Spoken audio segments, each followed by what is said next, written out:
जय हो बजरंगबली की दोस्तों। कैसे हो आप लोग। आपका एक बार फिर से बहुत बहुत स्वागत है मेरे चैनल सन्नाटा में। दोस्तों, आइए बिना किसी देरी के शुरू करते हैं आज की कहानी। आज की कहानी है खुशबू की, जो एक छोटे शहर से दिल्ली आती है नौकरी के लिए और उसका सामना होता है एक भयानक सच्चाई से। तो आइए शुरू करते हैं आज की कहानी खिड़की। और हाँ दोस्तों, अगर कहानी अच्छी लगे तो लाइक, सब्सक्राइब और शेयर करना ना भूलें। तो दोस्तों, आज की कहानी है खुशबू की, जो एक छोटे शहर में पली बड़ी थी, पर जिसकी सोच थोड़ी अलग थी। एक ऐसी लड़की जो बहुत ही अहंकारी थी, दूसरों को नीची नज़र से देखना, भगवान को ना मानना, हर रीति रिवाज का मजाक बनाना और दकियानुसी कहना। इन्हीं सब के चलते खुशबू एक बार अपने घर से लड़कर घर छोड़ के शहर चली आती है, जहाँ उसे एक बड़ी कंपनी में नौकरी मिल गई है। अब अपनी जिद के चलते जैसे वो अपने घर वालों से रिश्ता ही तोड़ चुकी है। उसका रवैया अपने कॉलीग्स के साथ भी अच्छा नहीं था। अब ऐसे ही कुछ समय के बाद खुशबू को तरक्की मिलती है। अब उसका बर्ताव अपने से नीचे काम करने वाले लोगों के साथ और बुरा हो जाता है। उसे उसके इसी व्यवहार की वजह से अभी तक किसी से उसकी दोस्ती भी नहीं हुई थी, और उसका मानना था कि उसे किसी की ज़रूरत भी नहीं है। अब वो जिस किराए के घर में रहती थी, जब वहाँ का कॉन्ट्रैक्ट खत्म होने वाला था और मकान मालिक उसको घर खाली करने को कहता है, तो खुशबू एक ऐसा घर ढूंढना शुरू करती है जो एक अलग थलग सी जगह पर हो, जहाँ वो शांति से रह सके। और कुछ दिनों में उसको एक ऐसा मकान मिल भी जाता है। वो घर ऐसी गली में था जहाँ कोई दूसरा मकान था ही नहीं। उस मकान के ठीक सामने एक बड़ा सा मैदान था और आगे से वो गली बंद थी। तो इस मकान को देख के वो बहुत खुश हो जाती है और महीना खत्म होने होते ही वहाँ शिफ्ट कर लेती है। अब जब वो उस घर में रहना शुरू करती है, तो शुरुआत में तो सब ठीक चलता है। उसे उस सुनसान जगह में रहने में बहुत मज़ा आ रहा था। पर एक बार जब खुशबू काम से वापस आती है, तो बहुत तेज बारिश हो शुरू हो जाती है और तभी शुरुआत होती है इन सब चीज़ों की। उस रात जब वो सोने जाती है, तो उसे कुछ अजीब महसूस होता है, पर वो उस एहसास को नज़रअंदाज करके सो जाती है। पर रात को करीब 2 ढाई बजे खुशबू की नींद थोड़ी सी खुलती है और उसके बेडरूम की दाईं तरफ दीवार पर जो खिड़की होती है, उसकी नज़र उस पर पड़ती है। वो अधखुली आँखों से देखती है कि खिड़की के बाहर को एक बड़ी सी मकड़ी जैसी कोई चीज़ है। खुशबू ये देखकर वापस सो जाती है। सुबह वो ये सब भूल चुकी होती है और फिर से अपनी दिनचर्या में लग जाती है। पर अगली रात सोते वक्त फिर से खुशबू की नींद 2 ढाई बजे के बीच खुलती है और एक बार फिर उसकी नज़र खिड़की पे पड़ती है और फिर वही मकड़ी जैसी चीज़ खिड़की के बाहर होती है। पर इस बार खुशबू जब उसे देखती है, तो वो गौर करती है कि वो चीज़ हिल भी रही है। और जब वो गौर से देखती है, तो उसे पता लगता है कि वो कोई मकड़ी नहीं, बल्कि एक हाथ है। एक अजीब सा हाथ, जिसमें 7 उँगलियां हैं और वो उँगलियां भी अजीब ही तरह से बड़ी हुई हैं। मतलब 8-9 इंच पतली लंबी उँगलियां। अब ये देख के खुशबू कुछ समझ नहीं पाती, पर डर के मारे उसकी नींद उड़ जाती है। उसकी इतनी हिम्मत नहीं हो पाती कि वो आवाज़ लगा के पूछ सके कि बाहर है कौन, या बाहर जाके देख पाए कि कौन है वहाँ। थोड़ी देर में वो हाथ खिसक के वहाँ से गायब हो जाता है।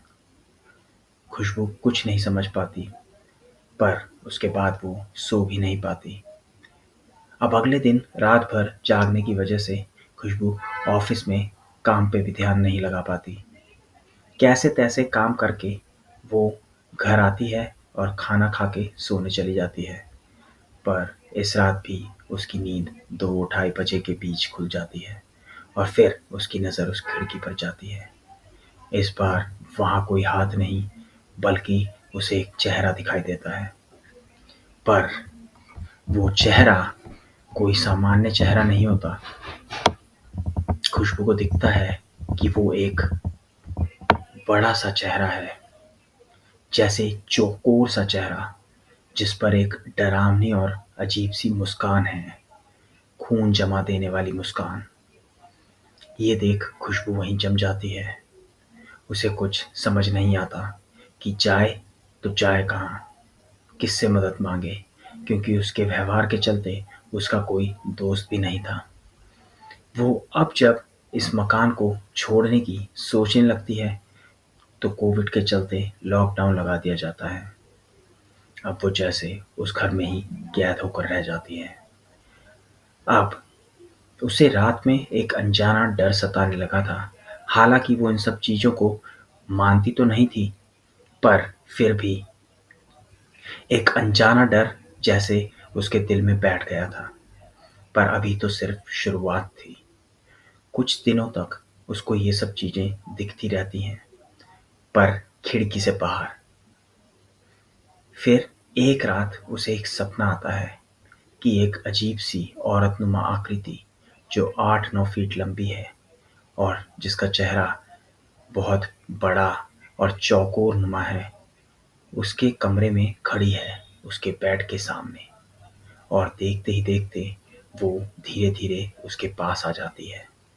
खुशबू को उस सपने में ही अपनी जान निकलती सी महसूस होती है और तभी वो औरत खुशबू का हाथ पकड़ लेती है और उसके ऐसा करते ही खुशबू एक झटके से नींद से उठ जाती है और अपना हाथ देखती है। उसे दिखता है कि उसके हाथ पे उँगलियों के निशान बने हैं, पर काले निशान। ये देख खुशबू की धड़कन जैसे रुक सी जाती है, क्योंकि अभी तक वो जिसे सपना समझ रही थी, वो शायद एक सच्चाई ही थी। अब उसे समझ नहीं आता कि जाए तो जाए कहाँ।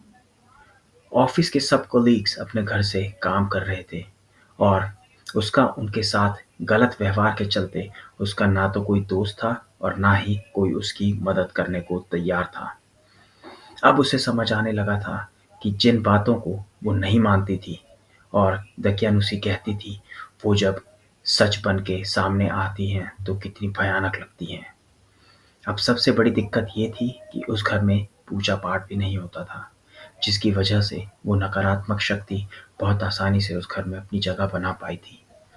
अब कुछ दिनों में खुशबू देखती है कि उसके हाथ पे उस औरत के पकड़ने से जो काला निशान पड़ा था, वहाँ पस पड़ने लगी थी और बहुत दर्द भी हो रहा था और उस हाथ से जैसे मानो मांस सड़ने की बदबू भी आने लगी थी। अब खुशबू 3-4 दिनों में देखती है कि वो निशान बढ़ना शुरू हुआ है। तो दोस्तों, ये थी आज की कहानी, खिड़की का पहला भाग। खुशबू के साथ आगे क्या हुआ, ये हम पता करेंगे इस कहानी के अगले भाग में। अगर आपको कहानी अच्छी लगी हो तो लाइक, कमेंट, शेयर ज़रूर करें। जय बजरंगबली की दोस्तों। जय हो बजरंगबली की दोस्तों। कैसे हैं आप लोग? आपका एक बार फिर से बहुत बहुत स्वागत है मेरे चैनल सन्नाटा में। दोस्तों, ये है हमारी कहानी खिड़की का दूसरा और आखिरी भाग। जैसा कि आप जानते हैं, पिछले भाग में मैंने आपको बताया था कि कैसे एक लड़की नौकरी के सिलसिले में दिल्ली आती है और फिर कैसे उसके साथ एकाएक बुरी घटनाएं होनी शुरू हो जाती हैं। तो आइए आज जानते हैं क्या और कैसे होता है इस कहानी का अंत। अगर आपको वीडियो अच्छी लगे तो लाइक करें और अगर अच्छी ना लगे तो कमेंट ज़रूर करें। अब खुशबू गौर करती है कि वो काला निशान उसके शरीर पे बढ़ता ही जा रहा है। ये बात खुशबू को बहुत परेशान कर देती है उसकी रातों की नींद तो वैसे ही उड़ी हुई थी, पर अब दिन में भी उसे ये डर सताने लगा था कि अब आगे और क्या होगा। वो अपने मकान मालिक को फ़ोन करके सब बताती है, तो मकान मालिक मना करते हुए कहता है कि उसे ना तो इस बारे में कुछ पता है और ना उस घर में कोई ऐसी दिक्कत है। और वो खुशबू को साफ-साफ कह देता है कि रहना है तो रहो वरना खाली कर दो, पर मेरे मकान के बारे में झूठी अफ़वाह मत फैलाओ। अब लॉकडाउन के चलते और सैलरी में भी कटौती होने की वजह से खुशबू वहीं फँस गई थी। खुशबू अपने हाथ डॉक्टर को दिखाना चाहती है, पर हॉस्पिटल नहीं जा सकती। एक तो कोविड का डर, दूसरा डॉक्टर्स का बिज़ी होना और हॉस्पिटल्स का कोविड के मरीजों से भरा होना। अब खुशबू के पास एक ही चारा था, ऑनलाइन कंसल्टेशन। डॉक्टर को दिखाने पे डॉक्टर ने उसे कोई बैक्टीरियल इन्फेक्शन समझ के एंटीबायोटिक्स और कुछ क्रीम्स लिख दी, पर उससे कोई फ़ायदा नहीं हुआ। अब कुछ दिनों बाद आती है वो रात। उस रात अंधेरा कुछ ज़्यादा ही गहरा था, शायद अमावस की रात थी। सर्दियों का मौसम था, बाहर बहुत कोहरा और सन्नाटा था। दूर कहीं से कुत्तों के रोने की आवाज़ आ रही थी, जिसको सुन के खुशबू को उस रात किसी अनहोनी का एहसास हो रहा था। अब डर के मारे खुशबू सोना नहीं चाहती थी, वो रोने लगती है। उस रात उसे अपनी माँ की बहुत याद आती है, और वो दिन भी जब वो अपनी माँ पर चिल्ला के घर छोड़ आई थी। अब इन्हीं यादों में खोए हुए खुशबू की आंख लग जाती है, और फिर शुरू होता है वो भयानक सपना। खुशबू देखती है कि वो अपने घर में अकेली है और बाहर बैठक में शायद कोई है। जब वो बैठक में देखने जाती है कि कौन है, तो देखती है कि वही औरत वहां बैठी है और उसे देख के मुस्कुरा रही है। ये देख के खुशबू की तो मानो सपने में ही जान निकल जाती है, और अचानक वो औरत सोफे से नीचे जमीन पे आके कुत्ते की तरह चलने लगती है। वो अपनी जीभ बाहर निकालती है, जो कि बहुत लंबी है और आगे से किसी सांप जैसी है, और वो ऐसे ही हाथ पैरों पे चल के खुशबू की तरफ आने लगती है।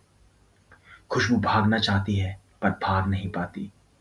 अब वो खुशबू के पैरों को पकड़ के किसी कुत्ते की तरह चाटने लगती है। अब वो जब भी ऐसा करती, खुशबू को सच में दर्द का एहसास होता, और इसी बीच खुशबू की नींद खुल जाती है।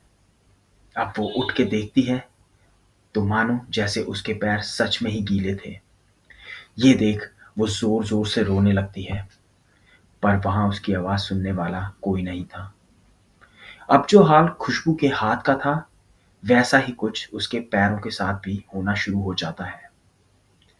2-3 दिनों में ही उसके पैर भी जैसे सड़ने और गलने लगते हैं। अब अब उसकी तबीयत भी खराब रहने लगती है। वो फिर डॉक्टर को दिखाती है, तो डॉक्टर अलग दवाई प्रिस्क्राइब कर देता है, पर कोई फ़ायदा नहीं। अब तबीयत और मानसिक स्थिति खराब हो जाने के कारण खुशबू काम पे भी नहीं ध्यान दे पाती।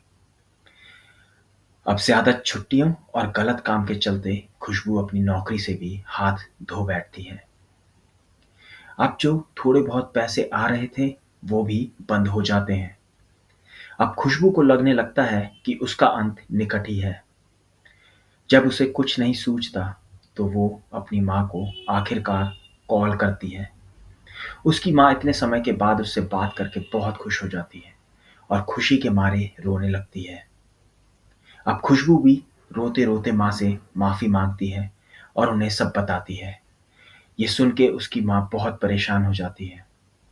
अब लॉकडाउन के चलते वो अपनी बेटी के पास आए कैसे? पर फिर पर फिर भी खुशबू की माँ उसको हिम्मत रखने को बोलती है। अब खुशबू की माँ उससे 1-2 दिन में वहाँ आ जाने की बात कह के फ़ोन काटती है। खुशबू को ये सुन के बहुत हिम्मत मिलती है, पर फिर उस रात 12 बजे लाइट चली जाती है। बाहर बहुत तेज़ ठंडी हवा साए साए चल रही होती है। कुत्ते आज फिर वैसे ही रो रहे होते हैं, मानो किसी अनहोनी के डर से रो रहे हों। वही मंजर फिर से देख खुशबू की रूह कांप जाती है, जैसे वो जानती हो क्या होने वाला है।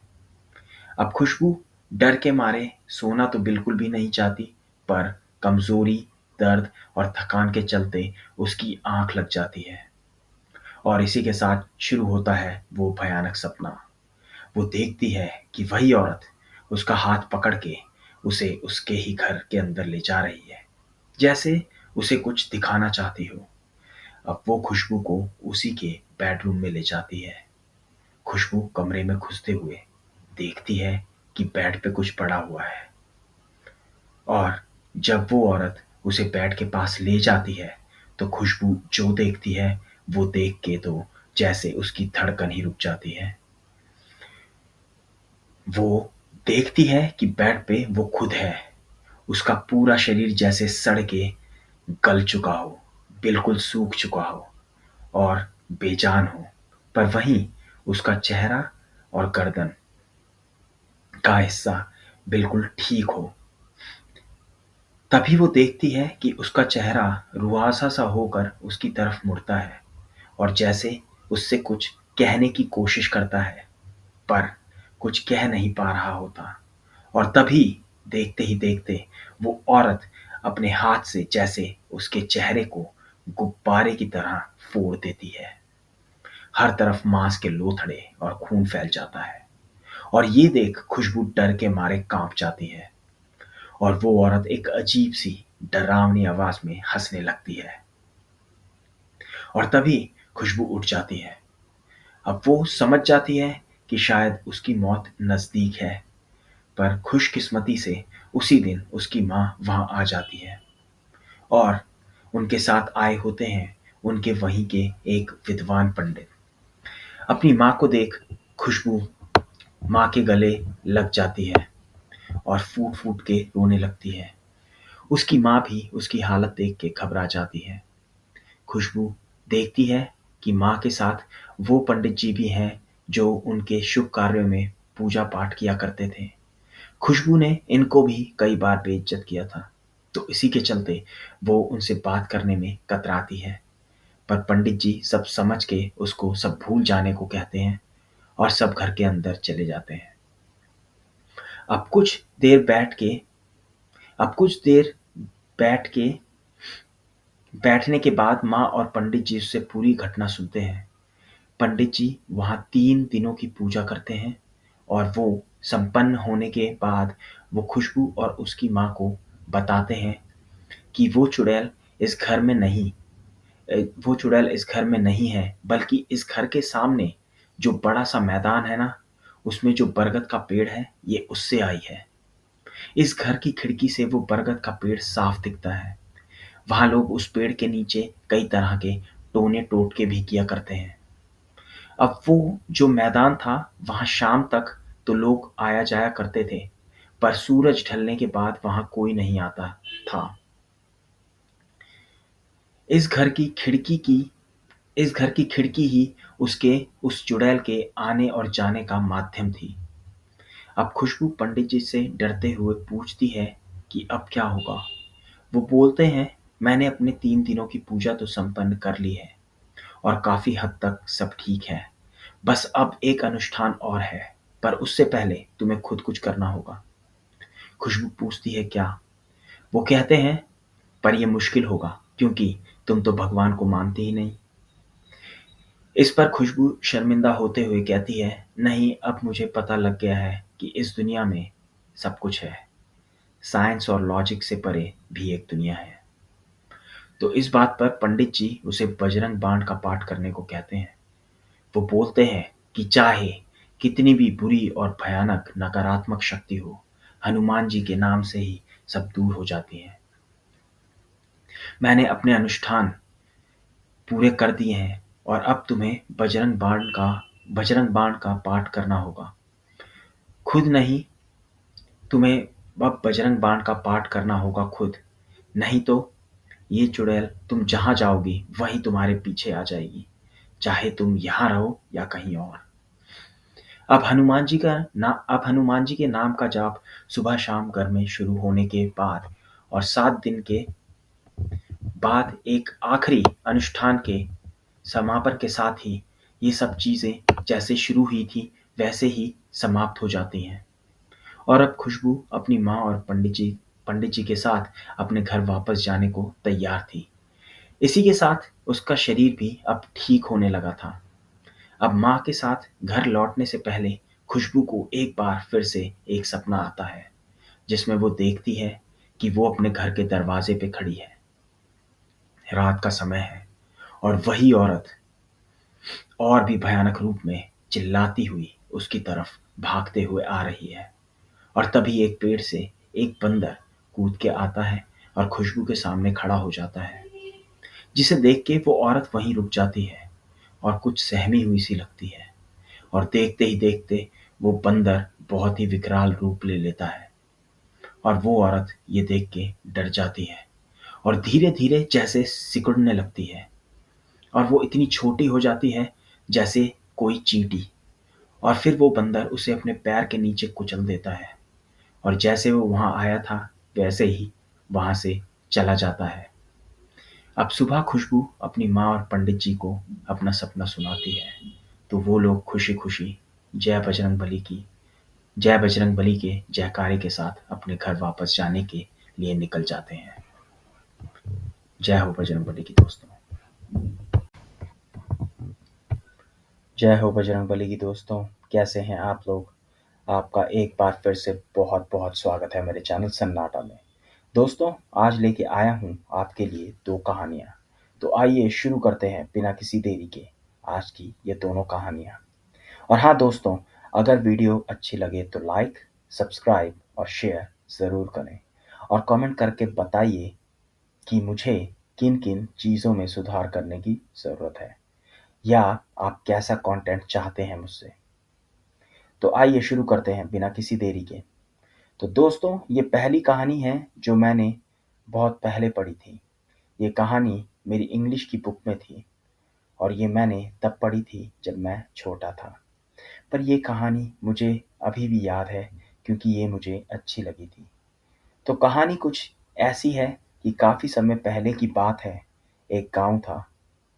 अब ये जो गांव था उससे बाहर जाते ही एक जंगल पड़ता था। अब अगर यहाँ के लोगों को बाजार या शहर जाना होता तो वो जंगल का छोटा और आसान रास्ता छोड़ के लंबा रास्ता इस्तेमाल किया करते थे। लोगों का कहना था कि उस जंगल में भूत है। इसी कारण से लोग उस जंगल से गुजरने से डरते थे। उस गांव में एक स्कूल भी था। उस स्कूल में एक मास्टर जी थे जो बच्चों को पढ़ाया करते थे और हमेशा वो बच्चों को बताया करते कि भूत प्रेत कुछ नहीं होता और जो बातें गांव में हुआ करती हैं जंगल वाले रास्ते के बारे में, वो सब झूठ और अफवाह है। गांव के लोग पढ़े लिखे नहीं हैं तो वो अंधविश्वासी हैं। अब वो बच्चों को कहते कि बच्चों, इसीलिए पढ़ना लिखना ज़रूरी है क्योंकि तभी हम अपने आप को बदल सकते हैं, नहीं तो हम इन्हीं बेकार की बातों में उलझे रहेंगे।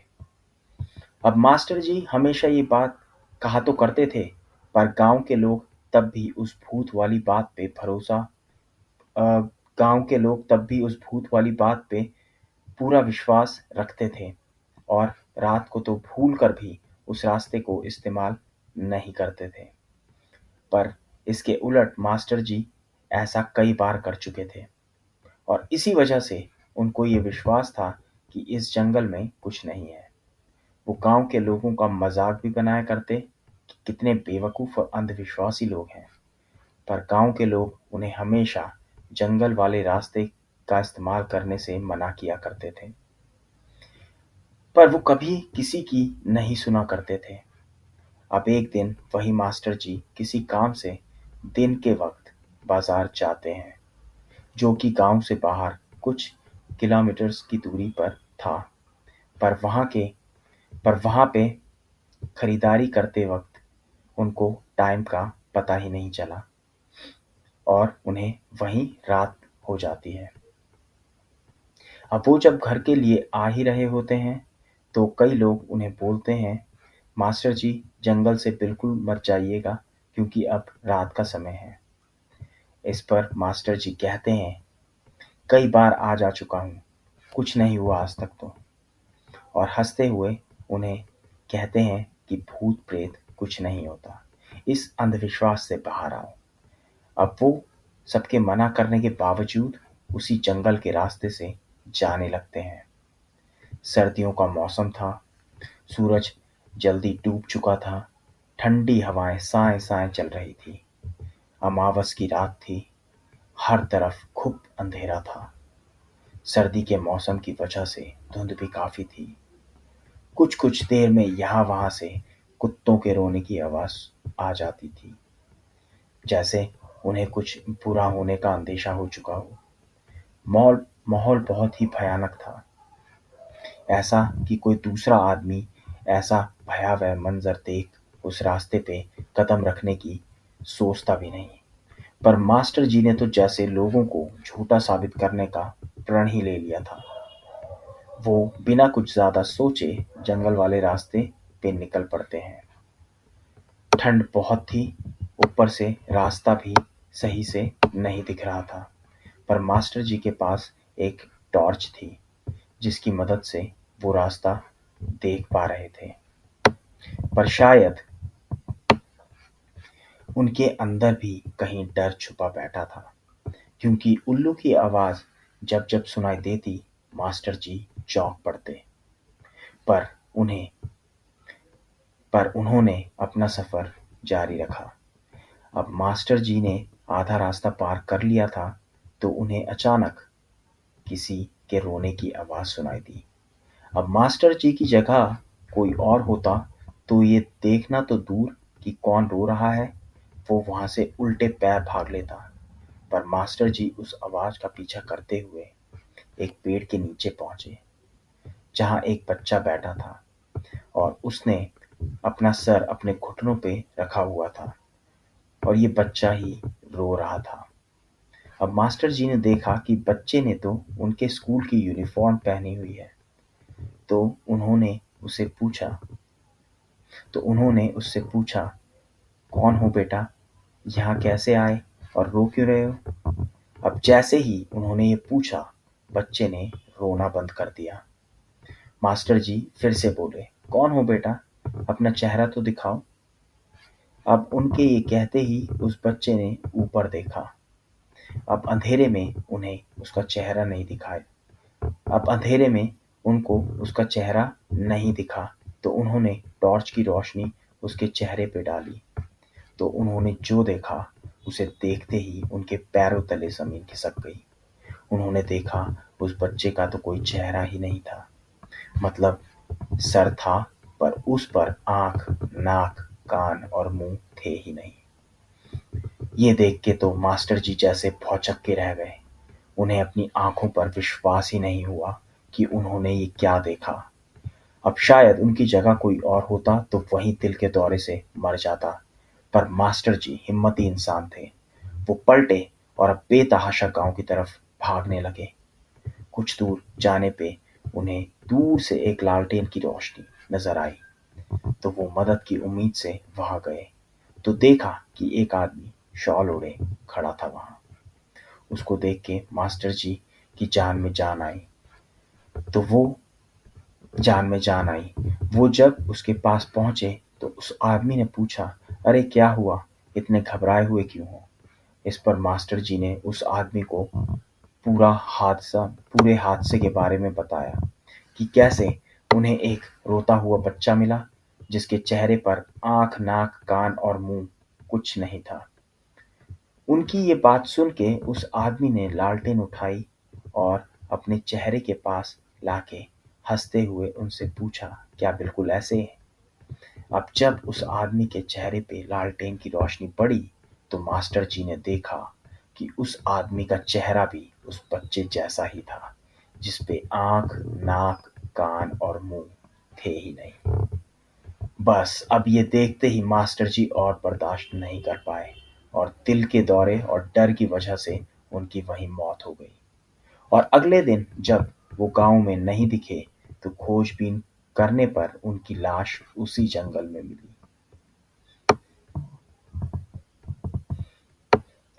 ये दूसरी कहानी मैंने एक टीवी प्रोग्राम में देखी थी। वो प्रोग्राम सच्ची घटनाओं के बारे में था।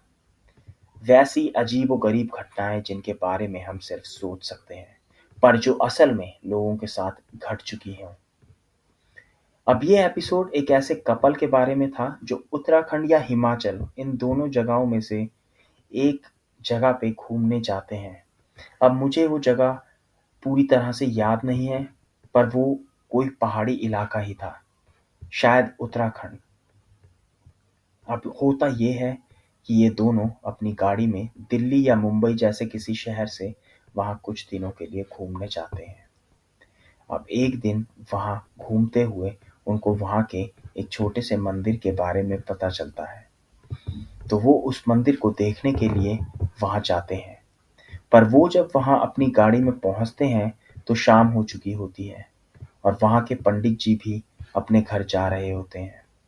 अब ये दोनों पंडित जी को जाता देख उन्हें रोक के उस मंदिर के बारे में पूछते हैं, पर पंडित जी उन्हें ये कह के मना कर देते हैं कि अब शाम हो चुकी है और यहाँ सूरज ढलने के बाद आना मना है, तो अब तुम लोग कल आना, अभी यहाँ से चले जाओ, मैं भी अपने घर जा रहा हूँ। पर पंडित जी के जाने के बाद ये लोग उनके मना करने के बावजूद वहाँ चले जाते हैं, ये सोच के कि क्या ही होगा, ये गांव के लोग तो अंधविश्वासी और गंवार हैं। अब अंधेरा लगभग हो ही चुका था, सिर्फ हल्की सी रोशनी रह गई थी। दूर दूर तक वहां कोई नहीं था और ये दोनों वहां से जाने की बजाय गाड़ी में बैठकर बातें कर रहे थे कि तभी अचानक उनकी गाड़ी की पिछली वाली सीट पे एक औरत कहीं से आ जाती है। लंबे उलझे से बाल, डरावना सा चेहरा और बड़े बड़े नाखून, और वो चिल्लाते हुए पीछे से उस आदमी को दबोच लेती है। अब ये भयानक नज़ारा देख उसकी पत्नी इतना डर जाती है कि गाड़ी से निकलकर अपनी जान बचा के भागती है। अब वो औरत उसके पीछे भागती है उसको पकड़ने के लिए। अब उस जगह हर तरफ अंधेरा था, सुनसान पहाड़ी इलाका। अब उस लड़की को भागते हुए वहीं छोटा सा मंदिर दिखता है, तो वो उसी छोटे से मंदिर में बैठ जाती है डर के। वो औरत भागते हुए जब वहां पहुंचती है तो उस मंदिर में उस लड़की को बैठा देख उसे पकड़ने की कोशिश करती है, पर वो मंदिर के पास नहीं आ पाती और गुस्से में वहीं खड़े होके उसे वहां से उसके वहां से बाहर आने का इंतजार करती है। पर जब काफी देर हो जाती है और सुबह होने वाली होती है तो वो औरत वहां से चली जाती है।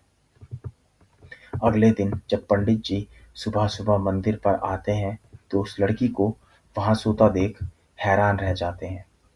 वो उसे उठाकर उससे पूछते हैं कि तुम यहाँ क्या कर रही हो, मैंने तो तुम्हें जाने को कहा था कल। इस पर वो लड़की रोते हुए उन्हें पिछली रात की पूरी घटना बताती है। फिर गांव वालों को इकट्ठा करके उस लड़की के पति की तलाश शुरू की जाती है, पर वो कहीं मिलता ही नहीं और ना ही उसकी लाश ही मिलती है, और वो लड़की समझ ही नहीं पाती कि उसका पति गायब कहाँ हो गया।